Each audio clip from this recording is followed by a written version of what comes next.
क्या आपने कभी ऐसा सपना देखा है? सपने में आप बार बार एक ही जगह पर आते हैं और एक ही व्यक्ति को देखते हैं। हर बार जागने पर आपको मुंह सूखा और जीभ तली हुई लगती है, जैसे आपने एक लंबा सफर तय किया हो और वह व्यक्ति आपकी मस्तिष्क में गहराई से छप गया हो, जिसे आप भुला नहीं पाते। ऐसी स्थिति में आप क्या करेंगे?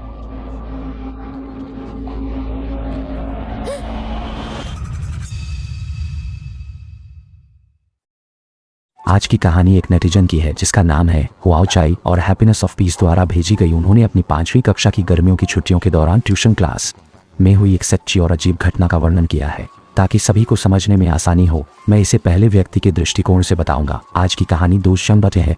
उस समय मैं 5वीं कक्षा में पढ़ रहा था। मुझे याद है कि यह अगस्त की गर्मियों की छुट्टियां थीं। मैंने हमारे क्लास टीचर द्वारा चलाई गई ट्यूशन क्लास में हिस्सा लिया। इस छोटे क्लास में कुल 4 छात्र थे और जगह हमारे क्लास टीचर के घर थी। सुविधा के लिए हम सभी छात्र वहीं रहते थे, इसलिए उस समय हमारा पढ़ाई और जीवन लगभग पूरी तरह से टीचर के घर में ही होता था। उसका घर एक पुरानी आवासीय इमारत की 6ठी मंजिल पर था, जो 3 कमरे वाला था। मैं और 3 अन्य सहपाठी एक ही बेडरूम में रहते थे और कमरे में बिस्तर ऊपर नीचे की संरचना वाला था। मैं नीचे की बिस्तर पर सोता था और शिक्षक दूसरी छोटी बेडरूम में रहते थे। एक बड़ा मास्टर बेडरूम था जिसे कक्षा में बदल दिया गया था। एक दिन रात की स्वाध्याय समाप्त होने के बाद हम जल्दी से कमरे में वापस आकर आराम करने लगे। मैं जल्दी से सो गया और जागा। धन्यवाद देखने के लिए। मैंने एक अजीब सपना देखा जिसमें मैं एक संकरी मिट्टी वाली छोटी सड़क पर अकेला चल रहा था। सड़क के दोनों ओर घना जंगल था और पत्ते रात की हवा में आपस में टकरा रहे थे। कभी कभी हल्की सरसराहट की आवाज आ रही थी। हल्की धुंध चारों ओर छाई हुई थी और हवा में एक अजीब सी माहौल था। चारों ओर असामान्य रूप से शांत था। केवल मेरे कदमों की आवाज कानों में गूंज रही थी। जैसे जैसे मैं आगे बढ़ता गया, रास्ता लगता था कि और लंबा होता जा रहा है। तभी मैंने दूर धुंध में एक आकृति को धीरे धीरे मेरी ओर आते देखा। वह सफेद रंग की एक पोशाक पहने था। काले लंबे बाल उसके कंधों पर हवा में हल्के से लहरा रहे थे। उसके बाल हवा में धीरे धीरे हिल रहे थे। लेकिन जो मुझे सच में डराता था वह था कि उसकी आंखों में पुतली नहीं थी। उसकी दोनों आंखें खाली सफेद थीं। उसका चेहरा मृत और ठंडा था। उसका भाव मृतप्राय और उदासीन था। उसकी ऊंचाई उस समय के एक छोटे छात्र से लगभग एक सिर ऊंची थी। वह धीरे धीरे मेरी ओर बढ़ रहा था और मैं अनियंत्रित होकर कठोर होकर आगे बढ़ता रहा। अंत में हम इस संकरी छोटी सड़क पर एक दूसरे के कंधे से टकरा गए। ठीक उसी पल ठंडी सिहरन मेरे पैरों की तलहटी से सीधे दिमाग तक दौड़ गई। दरवाजा पूरा शरीर जैसे आधा जम गया हो, हिल नहीं पा रहा था। जब मैं बहुत डर गया था, अचानक सपने से जाग गया। चारों ओर अंधेरा था। शायद गहरी रात हो चुकी थी। कमरा इतना शांत था कि सिर्फ मेरी तेज सांसों की आवाज सुनाई दे रही थी। उस समय मुझे थोड़ी प्यास लगी। उठकर मेज पर हाथ फेरते हुए मैंने पानी का गिलास उठाया। देखा उसमें आधा गिलास पानी था। मैंने सिर उठाकर पानी पी लिया और गिलास नीचे रखा। फिर वापस बिस्तर पर जाकर आंखें बंद कर ली। ज्यादा देर नहीं हुई कि मैं फिर गहरी नींद में चला गया। फिर भी मैं फिर से वही सपना देखने लगा जो पहले देखा था, जिसमें धुंध से घिरी जंगल था और वही संकरी मिट्टी की सड़क थी। मैं सपने में उस सड़क पर चल रहा था। आगे बढ़ते हुए वह बिना पुतली वाली महिला फिर से सामने आई। हम कंधे से कंधा मिलाकर गुजरे, बिल्कुल पहले की तरह। सपने से जागा। दिल तेजी से धड़कने लगा। माथे पर बहुत पसीना आ गया और मैं जाग गया। उस समय मुझे असाधारण प्यास लगी। गला ऐसा सूखा था जैसे आग लगी हो। मैं उठा और मेज पर रखे पानी के गिलास को लेने गया, लेकिन पानी पहले ही खत्म हो चुका था। मुझे फिर बाहर के कमरे में पानी पीने की मशीन के पास जाना पड़ा। लेकिन जब मैं पानी की मशीन के पास पहुंचा तो देखा कि ऊपर वाला पानी का ड्रम खाली था।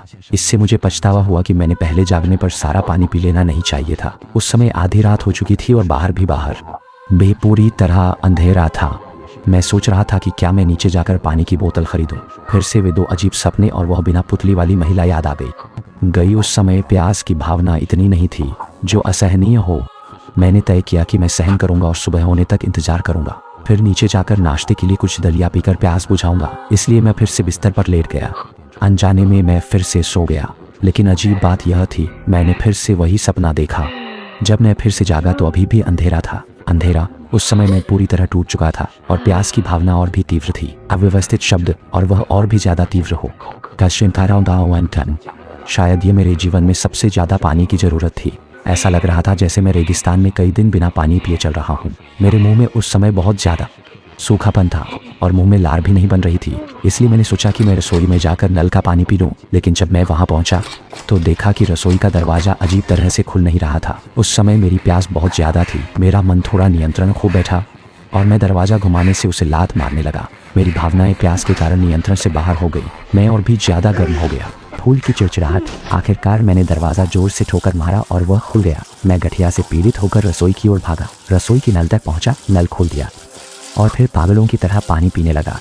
नल का पानी पीने के बाद मैं धीरे धीरे होश में आने लगा। प्यास न लगे इसलिए मैंने खास तौर पर मुंह में एक बड़ा घूंट पानी रखा। जैसे मुंह धोते हैं वैसे ही पानी मुंह में रखा।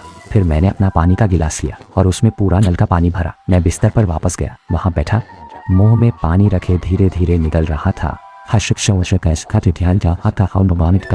निकल रही और मेरी नजरें अनजाने में खिड़की के बाहर की काली रात की ओर थीं। मेरे दिमाग में बार बार वही 3 सपने और जंगल में वह महिला घूम रहे थे। मैं उस महिला को फिर से देखने के डर से सो नहीं पाया। डर के मारे मैं फिर से सोने की हिम्मत नहीं कर पाया। मैं चुपचाप खिड़की के बाहर देखता रहा। धीरे धीरे सुबह होने लगी। सुबह की पहली किरणें खिड़की से कमरे में फैलने लगी। दिल में जो दबाव था वह भी धीरे धीरे कम होने लगा। मैंने घड़ी देखी, लगभग 5 बजने वाले थे। सूरज के उगने के साथ मेरी मानसिक स्थिति भी थोड़ी बेहतर हुई। थोड़ी नींद भी आने लगी, इसलिए मैं फिर से बिस्तर पर लेट गया। थोड़ी देर के लिए आंखें बंद की। सच कहूँ तो वह रात मेरी जिंदगी की सबसे कठिन रात थी। लगभग 6:30 बजे के आसपास शिक्षक ने हमारे हॉस्टल का दरवाज़ा खोला और हमें उठने को कहा। लेकिन जब मैं पानी की मशीन के पास से गुजरा तो अचानक देखा कि पानी की मशीन के ऊपर वाले टंकी में आधा पानी अभी भी था। यह बिल्कुल भी ऐसा नहीं था कि पानी खत्म हो गया हो। रात की तरह बाल्टी में एक भी बूंद पानी नहीं बचा था। मैं जल्दी से रसोई में गया, नल का पानी फेंक दिया और फिर अचानक याद आया कि घर की रसोई का दरवाज़ा तो पहले ही खराब हो चुका था। दरवाजे का हैंडल बिल्कुल वैसा नहीं था जैसे कल रात था जब दरवाज़ा नहीं खुल रहा था। मैं फिर से पानी की मशीन के पास गया, स्विच ऑन किया। पानी सामान्य रूप से बहने लगा और मेरा गिलास भर गया। उस दिन से मैं बीमार पड़ गया। शुरू में मुझे लगा शायद रात को बहुत ज़्यादा नल का पानी पीने से चक्कर आना और उल्टी हो रही है। अंत में मैं खाना भी नहीं खा पाया, इसलिए छुट्टी लेकर घर चला गया और फिर अस्पताल जाकर दवा ली। शुक्र है उस समय घर पर 2 दिन आराम करने से बीमारी ठीक हो गई। यह मामला ऐसे ही खत्म हो गया। उसके बाद मैंने कभी उस धुंधली जंगल और उस बिना पुतली वाली महिला का सपना नहीं देखा।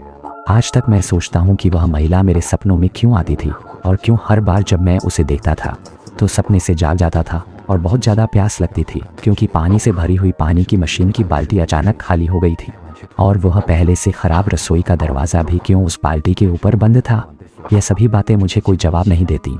इस घटना के बाद से मुझे एक आदत हो गई है कि जब भी मैं पानी पीता हूँ मैं चाय की तरह धीरे धीरे एक एक घूंट पीता हूँ। एक गिलास पानी पूरा पीने में मुझे पूरा दिन लग जाता है। शायद सिर्फ इस तरह ही मैं खुद को सुरक्षित और स्थिर महसूस कर पाता हूँ। शांत और सुरक्षित महसूस करें।